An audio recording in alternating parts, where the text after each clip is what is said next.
Donc, cas clinique numéro 4 et deuxième cas clinique long.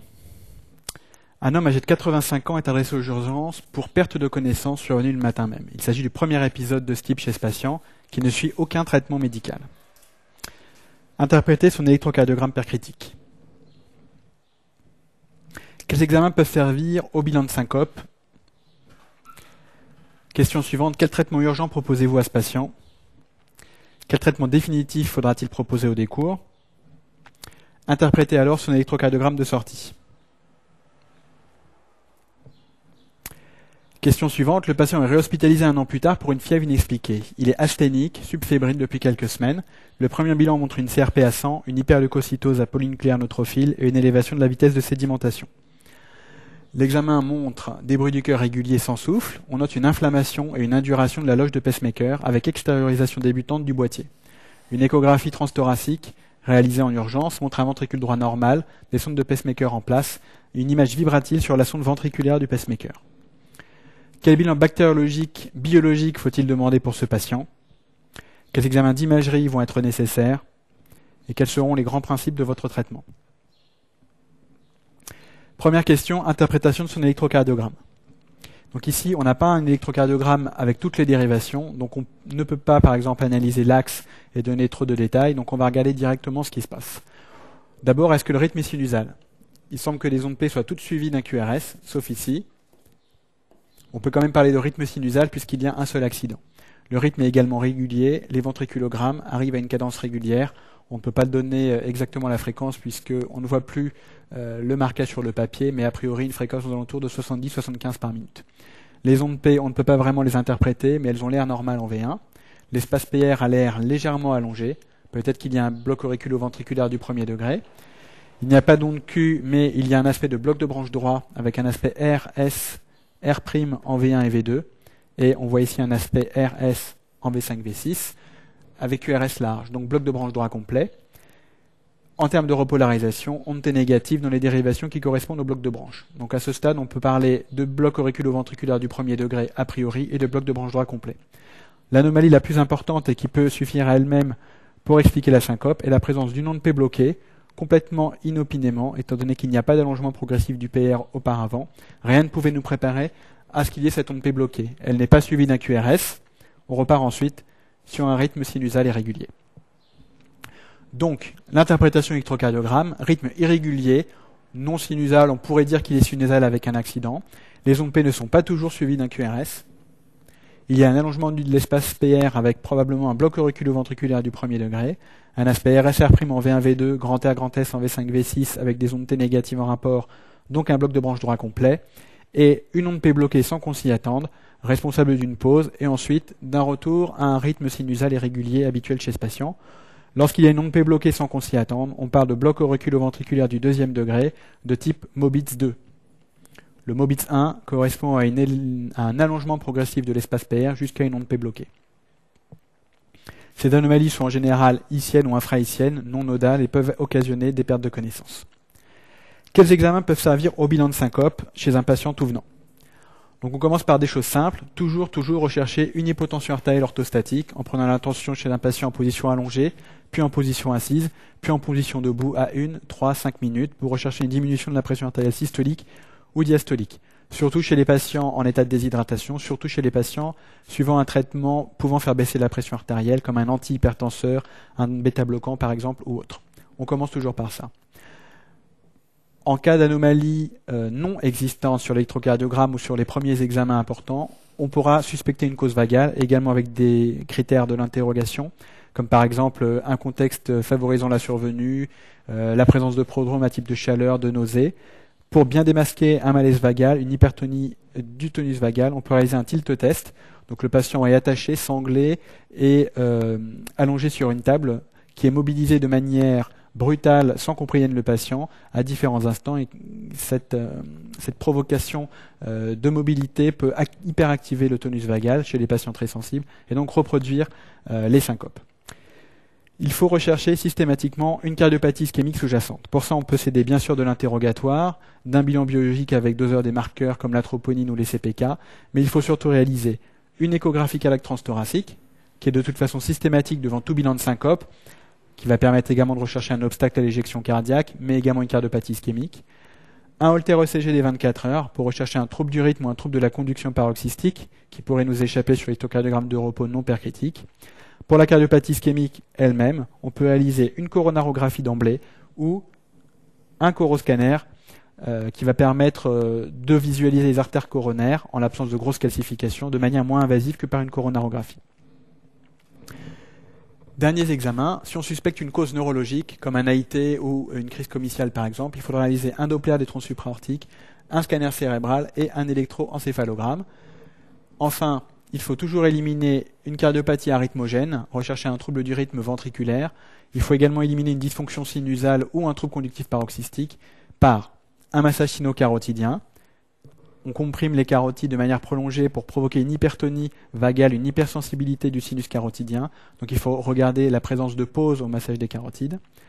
En cas d'anomalie avec des QRS larges sur l'électrocardiogramme de surface, on peut explorer le faisceau de His pour voir s'il y a un allongement des temps de conduction intracardiaque suffisamment important pour expliquer une perte de connaissance. Et enfin, on peut rechercher des potentiels tardifs ventriculaires qui représentent une susceptibilité du ventricule gauche à partir en arythmie ventriculaire grave chez les patients, en particulier au décours d'une cardiopathie ischémique. Tous ces examens ne sont pas obligatoires pour tout bilan de syncope. Il faudra voir en fonction de l'état clinique, en fonction de l'électrocardiogramme de repos et du massage sino-carotidien, lesquels vont être utiles et lesquels vont pouvoir nous servir. Question suivante. Quel traitement urgent proposez-vous en cas de récidive de BAV et de survenue même d'un BAV complet chez ce patient, mal toléré, avec hypotension et marbreur? Il s'agira donc d'un BAV mal toléré avec choc cardiogénique, hospitalisation en urgence, en soins intensifs de cardiologie, avec comme d'habitude un repos strict au lit, la mise en place de voies d'abord périphériques, voire d'une voie centrale, et un monitoring de la fréquence cardiaque, de l'électrocardiogramme, de la pression artérielle, de la saturation, de l'état de conscience et de la diurèse. Corriger tout trouble électrolytique, en particulier une hyperkaliémie qui peut se traduire par un trouble de la conduction de haut degré, une déshydratation pour laquelle le patient devra être un petit peu hydraté, etc., etc. Ensuite, il faudra accélérer la fréquence cardiaque et corriger tout ce qui peut favoriser la survenue d'une bradycardie. Dans le BAV complet, ce qui peut aider, c'est la surcharge magnésémique. L'hypomagnésémie peut favoriser la survenue de troubles conductifs, donc sulfate de magnésium à grosse dose par voie intraveineuse. Il faut accélérer la fréquence cardiaque du patient. Pour ça, on peut utiliser différentes molécules. L'atropine est en général bien efficace par voie sous-cutanée ou intraveineuse en cas de cause nodale, vagale des syncopes. Ici, a priori, il s'agit d'un BAV de haut degré chez un patient âgé, probablement dégénératif, donc il sera plus à même de répondre à l'isoprénaline, l'isuprel, soit à la seringue électrique, soit en pochon dont la vitesse de perfusion sera adaptée à la fréquence cardiaque que l'on souhaite chez le patient. En cas d'inefficacité et même pour prévenir les récidives si l'isuprel marche, on peut toujours discuter la mise en place d'une sonde d'entraînement électrosystolique par voie veineuse centrale, fémorale, sous anesthésie locale. Donc une sonde va être positionnée sous scopie à la pointe du ventricule droit, reliée à un pacemaker externe qui va stimuler ce ventricule droit de manière permanente à une fréquence cardiaque donnée. En attendant un traitement définitif, a priori un pacemaker interne. Donc ça fait l'objet de la question suivante. Quel traitement définitif faut-il proposer pour le patient? Donc devant un trouble conductif de haut degré non paroxystique récidivant chez un patient âgé, la cause la plus probable est la dégénérescence des tissus de conduction. Donc le traitement radical pour éviter les récidives, pacemaker, a priori double chambre, auriculaire et ventriculaire. Le pacemaker se pose sous anesthésie locale en sous-clavier, droite ou gauche, en fonction des préférences du patient. D'abord, des sondes sont positionnées par voie sous-clavière à la pointe du cœur, dans l'oreillette droite et à la pointe du ventricule droite, donc pacemaker double chambre. Les patients en fibrillation atriale chronique n'ont pas besoin de stimulation auriculaire, on peut se contenter d'un pacemaker monochambre avec une seule sonde à la pointe du ventricule droit. Une fois que le positionnement des sondes est avéré, elles sont reliées à un boîtier qui est glissé sous la peau. C'est à peu près la taille d'une grosse pièce de monnaie et on referme la cicatrice. En général, il y a peu de complications et on peut ensuite stimuler le patient. Interpréter son électrocardiogramme de sortie. Ici, on a un rythme a priori non sinusal puisqu'on voit un spike auriculaire systématique. Donc toutes les oreillettes sont déclenchées par le pacemaker. Ensuite, il y a un espace PR qu'on appelle délai auriculo-ventriculaire dans la mesure où le patient est appareillé, puis un spike ventriculaire qui également est systématique. Donc tous les ventriculogrammes sont provoqués par le pacemaker, tous les auriculogrammes sont provoqués par le pacemaker. On ne peut pas interpréter la taille de l'onde P, on ne peut pas interpréter l'espace PR, on parle de délai auriculo-ventriculaire qui est fixé par l'appareil. Ensuite, la largeur des QRS, elle est forcément importante, étant donné qu'il y a une stimulation du ventricule droit. Donc le ventricule droit se contracte avant le ventricule gauche. Ça explique la largeur des QRS. Et les anomalies de la repolarisation, on ne peut pas les interpréter dans la mesure où il y a un ventricule qui est stimulé avant l'autre. Ce sont des anomalies aspécifiques. La nomenclature pour permettre d'interpréter un pacemaker chez un patient, un électrocardiogramme chez un patient porteur d'un pacemaker, il y a 3 lettres. La première lettre correspond à la cavité stimulée, soit l'oreillette A, soit le ventricule V, soit les deux D. Ici, les 2 cavités sont stimulées puisqu'il y a un entraînement auriculaire et ventriculaire. Donc la première lettre sera un D, il y a une double stimulation. Deuxième lettre, la cavité écoutée. A priori, les oreillettes sont écoutées et les ventricules sont écoutés puisque les 2 cavités sont stimulées. Donc également double. La troisième lettre est le mode de fonctionnement du pacemaker. Il est soit inhibé par l'activité spontanée, soit déclenché par l'activité spontanée. Ici, il n'y a pas d'activité auriculaire ni ventriculaire. Il y a un déclenchement auriculaire, un déclenchement ventriculaire, et les ventricules sont déclenchés en réponse au déclenchement auriculaire. Il y a donc un mode D ou mode déclenché. Donc ici, un pacemaker double chambre stimulant sur le mode DDD. Donc on reprend la réponse. Rythme non sinusal puisque électro-entraîné, régulier à une fréquence qui est fixée, ici 75 par minute. Spike de stimulation auriculaire et ventriculaire permanent, avec un aspect d'élargissement des QRS dû à la stimulation. Donc pacemaker fonctionnant en mode DDD. La 4e lettre, pour laquelle ici on ne peut pas se prononcer, est l'asservissement. En cas d'asservissement, on dit DDD-R. En cas d'absence d'asservissement, on dit DDD simplement. L'asservissement, c'est la capacité du pacemaker à accélérer la stimulation ventriculaire en cas de besoin, en particulier en cas d'effort. Question suivante. Le patient est hospitalisé un peu plus tard pour un tableau infectieux avec élévation de la CRP, fièvre, asthénie, rougeur de la loge du boîtier de pacemaker avec début d'extériorisation et à électrocardiogramme, une image compatible avec une végétation sur la sonde ventriculaire. Quel bilan bactériologique faut-il demander et quel diagnostic le plus probable? Donc on suspecte ici une endocardite sur sonde de pacemaker avec infection du boîtier. Les examens bactériologiques à demander obligatoirement sont d'abord une série d'hémocultures. 3 hémocultures suffisent, séparées d'1 heure. Il faudra les analyser en milieu aérobie, anaérobie et sur milieu de saboureau, étant donné qu'on suspecte un staphylocoque, une porte d'entrée cutanée. Il faut également chercher une cause mycotique. Un examen cytobactériologique des urines, plus à visée de retentissement de l'infection qu'à visée étiologique. Et surtout, un bilan de la porte d'entrée. Ici, il s'agit probablement d'une infection de la loge de pacemaker, donc il faudra faire un prélèvement, un écouvillon, un prélèvement local et l'envoyer en bactériologie. Le diagnostic le plus probable est donc celui d'endocardite sur sonde de pacemaker. Le germe le plus probable est staphylocoque doré. Et la porte d'entrée est la loge de pacemaker. Il y a également probablement une infection du boîtier. Le germe le plus probable, donc je répète, staphylocoque doré, soit sensible, soit résistant, puisque le patient vient d'être hospitalisé en soins intensifs et qui vient d'avoir la mise en place d'un pacemaker. Question suivante, quels examens d'imagerie vont être nécessaires? On a réalisé l'échographie cardiaque transthoracique. Il faudra réaliser obligatoirement une écho transœsophagienne, sans forcément d'anesthésie générale, ça dépend de la possibilité du patient, et en l'absence de contre-indications. Les contre-indications principales sont les varices œsophagiennes, les antécédents de radiothérapie médiastinale ou de cancer de l'œsophage. Donc on va pouvoir, grâce à cet examen, regarder d'un peu plus près les oreillettes, regarder les valves, en particulier la valve tricuspide, bien analyser les sondes de pacemaker sur tout leur trajet, intra-auriculaire et dans le ventricule, et localiser précisément les végétations. Il faudra réaliser une radiographie pulmonaire de face et de profil, rechercher une cardiomégalie, une mauvaise tolérance au signe d'insuffisance cardiaque gauche à la radio, rechercher un foyer infectieux pulmonaire qui pourrait être responsable de l'endocardite, ou rechercher des foyers infectieux pulmonaires secondaires à l'endocardite droite, puisque dans cette maladie, il peut y avoir des embolies pulmonaires à partir de végétation dans le cœur droit, en particulier de l'artère pulmonaire, donner des foyers infectieux septiques, des embolies pulmonaires septiques. La radio pulmonaire peut ne pas suffire à faire le diagnostic de ces embolies septiques. On peut s'aider d'une scintigraphie pulmonaire de ventilation et perfusion ou d'un scanner pulmonaire injecté. Autre examen qu'il faudra faire plus pour le bilan de retentissement de l'endocardite que pour le bilan initial.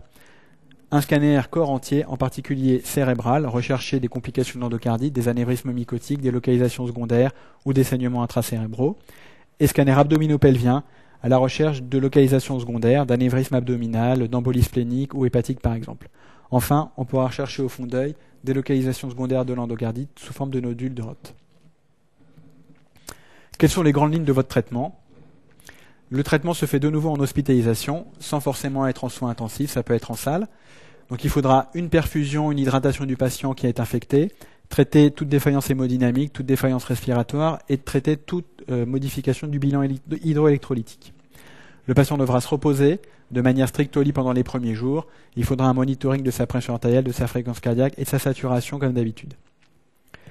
Il faut traiter l'infection de pacemaker et traiter la porte d'entrée. Pour cela, dès la réalisation des prélèvements, on utilise une antibiothérapie parentérale double, synergique, active sur les germes suspectés, ici le staphylocoque doré, méthylsensible ou méthylrésistant en fonction de la durée d'hospitalisation du patient en soins intensifs lorsqu'il a eu son pacemaker.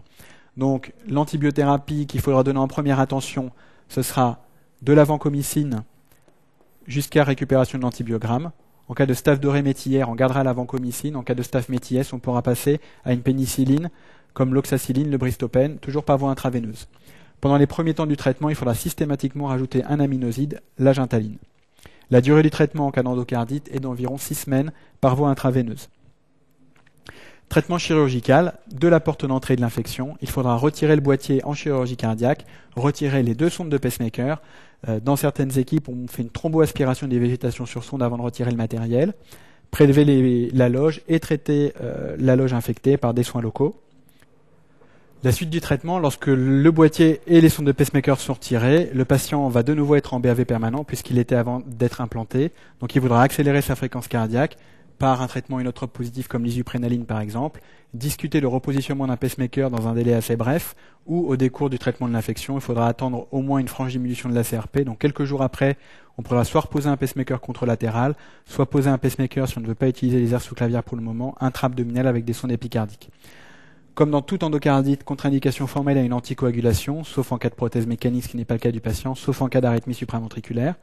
Toujours prendre soin de la porte d'entrée, zéro si oubli. Donc ici, on a retiré tout le matériel qui était responsable de l'infection. Il faudra simplement faire des soins locaux au niveau de la loge de pacemaker quotidiennement. Ici, pour finir, une image d'échographie transœsophagienne de patients atteints d'endocardite sur sonde de pacemaker. La sonde d'échographie se trouve dans l'œsophage, en arrière des cavités cardiaques. Ici, on a l'oreillette gauche, le septum interauriculaire, a priori sans shunt. Ici, l'oreillette droite. Ici, on a la valve aortique prise en petit axe avec les 3 cuspes. Ici, on a le ventricule droit. Et ici, la valve tricuspide. On voit la sonde de pacemaker qui passe à travers la valve tricuspide depuis l'oreillette droite. Et ici, cette image arrondie, suspendue à une des sondes de pacemaker qui correspond à une végétation. On voit tout de suite que ces végétations sont mobiles, qu'elles peuvent passer à travers la valve tricuspide, dans le VD, puis dans la P et emboliser dans les champs pulmonaires pour provoquer des infections pulmonaires secondaires, des embolies pulmonaires septiques. En conclusion pour ce dossier, bien connaître les bilans de syncope, les indications à la réalisation d'une exploration du faisceau de His, syncope avec anomalie sur l'électrode de surface comme un bloc de branche, une déviation axiale par exemple. Toujours éliminer une cardiopathie ischémique, une cardiopathie avec obstacle à l'éjection des ventricules, donc l'échographie, le coroscanner, le Holter ECG, le massage sino-carotidien, le tilt test et les recherches d'hypotension orthostatique également systématiques avant toute chose. Ensuite, connaître l'interprétation des patients ayant un pacemaker, donc ça c'est assez simple. Dernière chose, bien connaître les endocardites, surtout les endocardites droites. De plus en plus, on voit des endocardites sur sonde de pacemaker. Il y a des nouveaux traitements comme la thromboaspiration. Il faut retirer tout le matériel et donner une antibiothérapie identique à celle des endocardites classiques.